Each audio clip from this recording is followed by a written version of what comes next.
کیا آپ جانتے ہیں کہ بعض اوقات انسان لاکھوں روپے خرچ کر کے بھی ایسی قربانی کر بیٹھتا ہے جو قبول ہی نہیں ہوتی؟ جی ہاں، ایک چھوٹی سی غلطی اور ساری محنت ضائع۔ بازار میں خوبصورت نظر آنے والا ہر جانور دراصل قربانی کے قابل نہیں ہوتا، اور کچھ ایسی پوشیدہ باتیں ہیں جنہیں اکثر لوگ نظر انداز کر دیتے ہیں۔ اگر آپ بھی اس سال قربانی کرنے جا رہے ہیں تو آخر تک ضرور سنیں، کیونکہ آخر میں ہم وہ 5 بڑی غلطیاں بتائیں گے جن سے بچنا نہایت ضروری ہے، ورنہ قربانی ضائع ہو جائے گی۔ بسم اللہ الرحمن الرحیم۔ السلام علیکم ورحمۃ اللہ وبرکاتہ۔ قربانی اسلام کی عظیم عبادات میں سے ایک ہے جو ہمیں حضرت ابراہیم علیہ السلام اور حضرت اسماعیل علیہ السلام کی بے مثال اطاعت اور قربانی کی یاد دلاتی ہے۔ یہ عبادت صرف ایک جانور ذبح کرنے کا نام نہیں، بلکہ اپنے نفس، خواہشات اور دنیاوی محبتوں کو اللہ کی رضا کے لیے قربان کرنے کا عملی اظہار ہے۔ لیکن افسوس کے ساتھ کہنا پڑتا ہے کہ آج کے دور میں ہم نے اس عبادت کو ایک رسم یا دکھاوے تک محدود کر دیا ہے۔ اللہ تعالیٰ قرآن مجید میں ارشاد فرماتے ہیں کہ اللہ کو نہ ان کا گوشت پہنچتا ہے اور نہ ہی ان کا خون، بلکہ اس تک تمہارا تقوی پہنچتا ہے۔ سورۃ الحج آیت نمبر 37۔ اس آیت مبارکہ میں واضح کر دیا گیا کہ قربانی کی اصل روح تقوی اور نیت کی پاکیزگی ہے۔ اگر نیت خالص نہ ہو تو ظاہری عمل بے معنی ہو جاتا ہے۔ رسول اللہ صلی اللہ علیہ وآلہ وسلم نے فرمایا، اعمال کا دار و مدار نیتوں پر ہے۔ بخاری مسلم۔ یہ حدیث ہمیں یاد دلاتی ہے کہ ہر عبادت کی قبولیت کا انحصار نیت پر ہے، اور قربانی بھی اس سے مستثنا نہیں۔ آج کل جانوروں کی منڈیوں میں ایک عجیب صورتحال دیکھنے کو ملتی ہے۔ جانوروں کو خوبصورت دکھانے کے لیے مختلف حربے استعمال کیے جاتے ہیں۔ بعض اوقات جانور کو وقتی طور پر صحت مند دکھایا جاتا ہے، حالانکہ وہ اندر سے بیمار ہوتا ہے۔ ایک عام آدمی جو صرف ظاہری شکل دیکھ کر فیصلہ کرتا ہے، وہ دھوکے کا شکار ہو سکتا ہے۔ نبی کریم صلی اللہ علیہ وآلہ وسلم نے واضح طور پر ایسے جانوروں کے بارے میں فرمایا جو قربانی کے قابل نہیں۔ 5 قسم کے جانور قربانی کے لیے جائز نہیں۔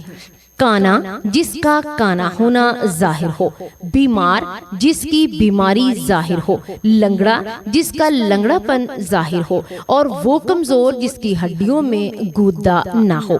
ابو داؤد۔ یہ ہدایت ہمارے لیے ایک مکمل معیار فراہم کرتی ہے کہ ہمیں کس قسم کا جانور منتخب کرنا چاہیے۔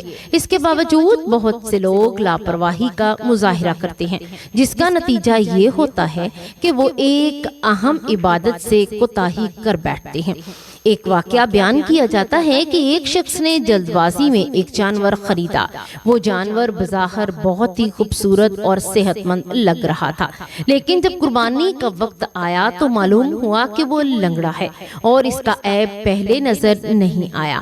بعد میں اسے افسوس ہوا کہ اگر وہ تھوڑی سی تحقیق اور احتیاط کرتا تو اس کی عبادت زیادہ بہتر ہو سکتی تھی۔ یہ واقعہ ہمیں یہ سکھاتا ہے کہ عبادت میں جلد بازی نہیں، بلکہ سمجھداری اور تحقیق ضروری ہے۔ اسی طرح نیت کا مسئلہ بھی نہایت اہم ہے۔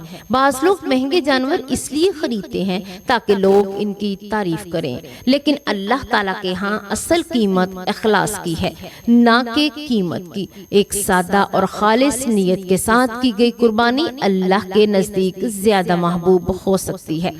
قربانی کے جانور کی عمر کا خیال رکھنا بھی ضروری ہے۔ ہر جانور کے لیے شریعت نے ایک مخصوص عمر مقرر کی ہے۔ اگر جانور اس معیار پر پورا نہ اترے تو قربانی درست نہیں ہوتی۔ اسی طرح جانور کا حلال اور جائز طریقے سے حاصل ہونا بھی ضروری ہے۔ اب آئیے ہم ان غلطیوں کی طرف جن سے بچنا ہر مسلمان کے لیے ضروری ہے۔ قربانی کے جانور خریدتے وقت 5 بڑی غلطیاں۔ نمبر 1، بیمار یا کمزور جانور خرید لینا۔ اکثر لوگ صرف ظاہری خوبصورتی دیکھ کر فیصلہ کر لیتے ہیں۔ جبکہ جانور اندر سے بیمار یا کمزور ہوتا ہے۔ ایسا جانور نہ صرف قربانی کے لیے مناسب ہے بلکہ اس سے عبادت کی روح بھی متاثر ہوتی ہے۔ نمبر 2، شرعی عمر سے کم عمر جانور خریدنا۔ بعض لوگ کم قیمت کے چکر میں کم عمر جانور خرید لیتے ہیں، حالانکہ شریعت نے ہر جانور کی ایک مخصوص عمر مقرر کی ہے۔ اس شرط کو نظر انداز کرنا قربانی کو مشکوک بنا دیتا ہے۔ عیبدار جانور لینا۔ کانا، لنگڑا، زخمی یا بہت زیادہ کمزور جانور قربانی کے قابل نہیں ہوتے۔ اس کے باوجود بعض لوگ لاپرواہی کرتے ہیں اور بعد میں پچھتاتے ہیں۔ نمبر 4، چوری یا مشکوک جانور خریدنا۔ اگر جانور کا ذریعہ حلال نہ ہو تو اس کی قربانی بھی قبول نہیں ہوتی، اس لیے ہمیشہ معتبر اور قابل اعتماد جگہ سے خریداری کریں۔ نمبر 5، دکھاوے اور ریاکاری کی نیت۔ یہ سب سے خطرناک غلطی ہے۔ اگر قربانی اللہ کے لیے نہیں بلکہ لوگوں کو دکھانے کے لیے کی جا رہی ہے تو اس کا اجر ختم ہو جاتا ہے۔ اللہ تعالیٰ صرف خالص نیت کو قبول فرماتا ہے۔ آخر میں ہمیں یہ سمجھنا چاہیے کہ قربانی ایک عظیم عبادت ہے۔ اس میں معمولی سی کوتاہی بھی ہمیں اس کے اصل اجر سے محروم کر سکتی ہے۔ آخر میں دعا ہے کہ یا اللہ ہمیں صحیح سمجھ اور خالص نیت کے ساتھ قربانی کرنے کی توفیق عطا فرما، ہماری عبادات کو قبول فرما، ہمیں ہر قسم کی غلطیوں سے بچا، ہمیں تقوی، اخلاص اور سچی نیت کا عطا فرما، ہماری قربانی کو اپنی بارگاہ میں شرف قبولیت عطا فرما۔ آمین یا رب العالمین۔